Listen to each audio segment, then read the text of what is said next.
bago tayo mag-umpisa mga chong, pakilike muna na tong video dahil malaking tulong na ayan sa ating munting channel. Well, matagal na ngang napapabalita na itong scoring machine na terra firma na si Wami Chongson ay mapupunta sa Barangay Ginebra. Pero hanggang ngayon ay wala pa ring trade na nangyayari. Kaya alamin natin mga chong kung may pag-asa bang mapunta itong si Wami Chongson sa Gin Kings. Well, ayon pa sa mga insiders, may chance naman mapunta itong si Chongson sa Ginebra dahil may kaibigan nga ito sa kupunan at kalumnay niya sa Ateneo na sina L.A. Tenorio at Japet Aguilar. Pero pwede din naman sa MVP Group dahil kay Ateneo alumnus na si Boss Manny V.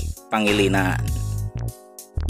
Ibang balita, punta naman tayo sa big man ng Converge Fiber Xers na si Justin Arana na super thankful sa kanyang mother club matapos pumirma ng 3-year deal contract. Well, ayon pa kay Justin Arana ay inamin neto na may offer siyang natatanggap sa ibang teams sa liga which is hindi naman binanggit ng big man. Pero napagtanto niyang manatili sa Converge dahil ito yung team na nagtiwala sa kanya at nagbigay ng opportunity in the first place. Kaya man hindi niya na pinalampas nung binigyan siya ng bagong offer ng management. Well, panguli sa ating balita mga chong patungkol naman kay James Yap na gusto pa rin ng mga fans na makabalik sa Magnolia na kung saan ito yung team na nagpakilala at nagpasikat sa kanyang basketball career. Pero mukhang malabo na nga ito mangyari. Well, ayon pa sa mga insiders, hindi mangyayari ang reunion ni James Yap sa Magnolia hanggat ayaw ng upper management na mangyari ito at hanggat hindi sinasandapi ang personal na naging problema noon ng player sa kanyang marriage life. Kaya naman mananatiling chismis na lamang ang reunion ni Yap sa Magnolia. Well mga chong, nandito na lang ang ating balitang PBA at syempre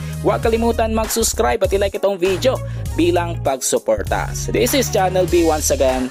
I'm out.